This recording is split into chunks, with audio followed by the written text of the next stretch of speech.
चला मस्त जगूया, हे चला मस्त जगूया हे आपल्याला ठरवावं का लागतं? आणि जर ठरवावं लागतं तर आपण जगतो म्हणजे काय करतो? काम आणि कामच करतो. पण रात्रंदिवस काम करतो म्हणजे आपण खऱ्या अर्थाने जगतो का? पण काम करून करून आपण काय करतो तर एक गाडी, एक फ्लॅट, कधी झोमॅटो, स्विगीचं खाणं म्हणजे आपण खऱ्या अर्थाने जगतो का? या पृथ्वीवर जी लोक आहेत हे त्यांचं फक्त अस्तित्व असतं, ते जगत नाही असं ऑस्कर वाइल्डनी सांगितलं.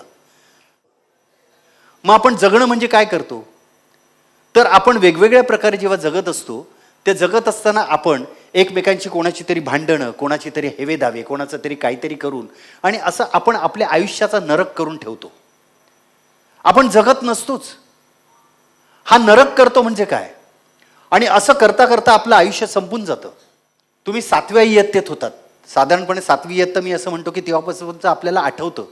7व्या इयत्तेपासून आजपर्यंतचा दिवस, आज तुमचं कोणाचं वय असेल, कोण 50, 60, 70, 80, 85 असतील.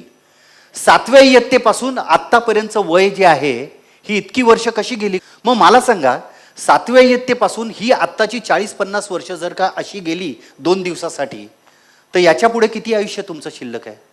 ते 2 तासासारखं जाणार आहे हो. आपल्याला आपल्या बँकेमध्ये किती पैसे आहेत ते माहीत असतं, पण आपल्या आयुष्याच्या खात्यामध्ये किती दिवस आहेत आपल्याला माहीत नसतं. आपल्या वागण्याच्या काही सवयींमुळे आपण चुका करून ठेवतो. आपल्या वागण्याच्या काही सवयींमुळे आपण चुका करून ठेवतो. नंतर त्या चुका सुधारायचा मार्गच आपल्या लक्षात न आल्याने आपण आपल्या आयुष्याचं नरक करून ठेवतो आणि याच्यातच वर्ष सरतात. सगळ्यात जास्त ताणतणाव कशामुळे वाढतात तर आपले संबंध जेव्हा एखाद्याबरोबर बिघडतात ना, ओळखीच्या माणसांबरोबर आलेलं वितुष्ट, कामावरच्या माणसांबरोबर, नातेवाईकांबरोबर आलेलं वितुष्ट, या सगळ्या गोष्टींमुळे आपले ताणतणाव वाढतात. गेल्या कित्येक वर्षामध्ये तुमची भांडणं झाली असतील ना, ते कारण सुद्धा तुम्हाला आठवत नसेल, पण आपण तोंडच बघत नाही. आपल्याला भांडण आठवतच नाही कशावरून झालं, पण आपण ठरवलेलं असतं आम्ही तोंड बघणार नाही म्हणून. नुकसान सगळ्यांचं होत असतं. भांडण पटकन मिटवून टाकायचं. मी तुम्हाला स्वार्थ शिकवतो.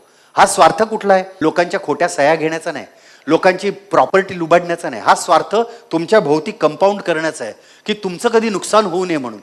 दुश्मन त्याच्यासाठी करायचा नाही, ज्याच्याबरोबर आपलं वितुष्ट आलंय त्याच्याबद्दल कुठेही कॉमेंट करायच्या नसतात.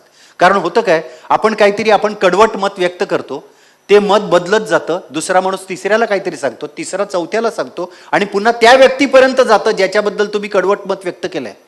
त्या व्यक्तीकडे कडवट मत जातं आणि तुमचे संबंध आणखीन ताणले जातात. तुम्ही पाहिजे तर त्या माणसाशी संबंध ठेवू नका, जास्त हाय हॅलो मध्ये ठेवा, पण भांडण मिटवून टाकायचं. तुम्ही घरात घेऊ शकत नाही अशी इतकी वाईट व्यक्ती असते, तरी सुद्धा त्याला घरात घेऊ नका. तुम्ही एक वेळ त्याला घरात घेऊ नका, पण भांडण मिटवून टाका. कारण ह्याचं कारण असं की ज्याच्याबरोबर भांडण झालेलं असतं ना, दुश्मन झालेला असतो ना जो आपला, तो ना आपल्या नकळत आपल्या मागून काड्या घालत असतो सगळीकडे. आणि ही काड्या घालणारी लोक फार वाईट असतात. मी लोकांना असं सांगतो की तुम्ही भूतांना घाबरू नका, तुम्ही दरोडेखोरांना घाबरू नका, तुम्ही लुटारूंना घाबरू नका, पण तुम्ही मागून काड्या घालणाऱ्यांना घाबरा. कॉम्प्रोमाइज करायला आपण कधीही तयार नसतो, पण कॉम्प्रोमाइज केल्याने आपलं काही प्रतिष्ठेला बाधाही येत नसते. हे मी का सांगतो? आपण असं म्हणतो ना, मी तडजोड कधी करणार नाही, मी तडजोड करणार नाही. अरे काय शिकतोय आपण? आपण हे कुठून शिकतो माहितीये का? लहानपणापासून आपण ज्यांची वाक्य ऐकत आलेलो असतो ना, आपले काका, मामा, मित्र, मोठे, आपल्या मनावरती आपण बिंबवतो आणि आपल्या आयुष्याची जीवनमूल्य आपण तयार केलेली असतात. त्यामध्ये अशा कितीतरी गोष्टी असतात, पण त्या आपल्याला येत नाहीत असं नाही, आपण करू शकतो, पण आपण कॉम्प्रोमाइज करायला घाबरतो. मी ज्येष्ठ साहित्यिक विजय तेंडुलकरांचं एकदा भाषण ऐकलं होतं. मी त्यांच्या घरी जायचो, माझं हे मोठं भाग्य होतं. पण त्यांच्या भाषणात त्यांनी सांगितलं की मी आयुष्यात तडजोडी भरपूर केल्या आणि तडजोडी केल्या, त्यावेळी मला वाईट वाटलं, दुःख झालं, पण मला ते गरजेचं होतं आणि मी तडजोडी केल्या. मी म्हटलं एवढ्या मोठ्या माणसांनी, कणखर माणसांनी तडजोडी केल्या, हा माझ्या आयुष्यातला पहिला धडा होता. जर आपण आपलं नुकसान करणाऱ्या एखाद्या व्यक्तीला दूर ठेवू शकतो, तर आपलं सर्वात जास्त नुकसान करणाऱ्या आपल्या इगोला आपण का नाही दूर ठेवायचं?